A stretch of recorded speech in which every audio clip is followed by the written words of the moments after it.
نحمده ونصلي على رسوله الكريم اما بعد فاعوذ باللہ من الشیطان الرجیم۔ قرآن پاک کے 16ویں پارہ قال علم کے پہلے رکوع اور اسی طرح حدیث کی کتب میں حضرت موسیٰ علیہ السلام اور حضرت خضر علیہ السلام کا واقعہ نقل کیا گیا۔ حضرت موسیٰ علیہ السلام نے ایک مرتبہ بنی اسرائیل میں بڑا فصیح و بلیغ واعظ فرمایا اور یہ بھی فرمایا کہ اس وقت میں بہت بڑا عالم ہوں۔ حضرت موسیٰ علیہ السلام کا یہ فرمانا خدا کو نہ بھایا اور حضرت موسیٰ علیہ السلام سے فرمایا، اے موسیٰ، تم سے زیادہ عالم میرا بندہ خضر ہے۔ حضرت موسیٰ علیہ السلام نے حضرت خضر علیہ السلام سے ملاقات کا شوق ظاہر کیا اور خدا سے اجازت لے کر حضرت خضر علیہ السلام کو ملنے کے لیے روانہ ہو گئے۔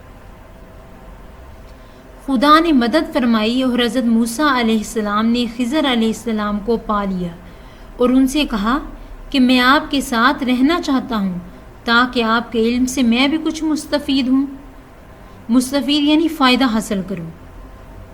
حضرت خضر علیہ السلام نے جواب دیا کہ آپ میرے ساتھ رہ کر کئی ایسی باتیں دیکھیں گے کہ آپ ان پر صبر نہ کر سکیں گے۔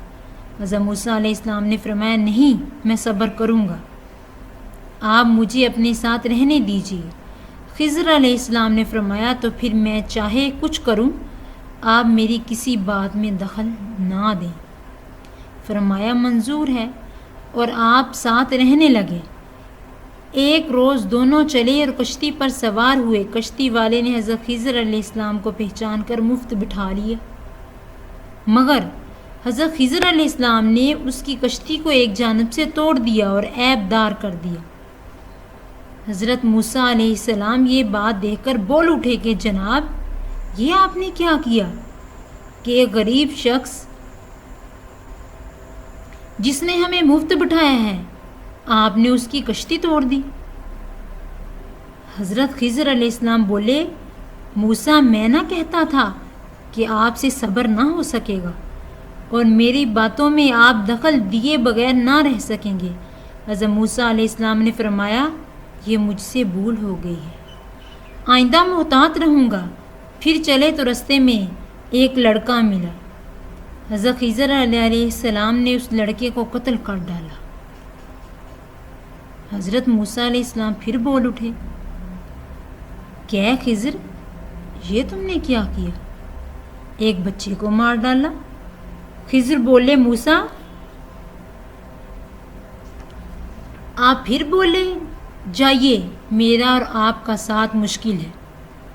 حضرت موسیٰ علیہ السلام فرمانے لگے، ایک بار اور موقع دیجیے، اب اگر بولا تو مجھے الگ کر دینا۔ چنانچہ پھر چلے تو ایک ایسے گاؤں میں جا پہنچے جس گاؤں کے باشندوں نے موسیٰ و خضر علیہ السلام کو کھانا تک نہ پوچھا، بلکہ انہوں نے کھانا طلب فرمایا تو انہوں نے انکار کر دیا۔ اس گاؤں میں ایک شکستہ مکان کی دیوار گرنے والی تھی۔ حضرت خضر علیہ السلام نے اس دیوار کو اپنے ہاتھوں سے سیدھا کر کے مضبوطی سے قائم کر دیا۔ حضرت موسیٰ علیہ السلام نے دیکھا کہ یہ گاؤں والے تو اتنے بخیل ہیں کہ کھانا تک دینے کو تیار نہیں، اور یہ خضر اس قدر شفقت پر اتر آئے ہیں کہ ان کی گرنے والی دیواریں قائم کرنے لگے ہیں۔ یہ دیکھ کر پھر بول اٹھے کہ اے خضر، اگر آپ چاہتے تو اس دیوار کے کھڑا کر دینے کی آپ ان سے اجرت بھی لے سکتے تھے، مگر آپ نے تو مفت کام کر دیا۔ حضرت خضر علیہ السلام بولے، موسیٰ، بس اب میری اور آپ کی جدائی ہے، لیکن جدا ہونے سے پہلے ان باتوں کی حکمت بھی سنتے چاہیے۔ وہ جو میں نے کشتی کو توڑا، اس کی حکمت یہ تھی کہ دریا کے دوسرے کنارے ایک ظالم بادشاہ تھا جو ہر ثابت کشتی زبردستی چھین لیتا تھا، مگر جس کشتی میں کوئی عیب ہوتا اسے نہیں چھینتا تھا۔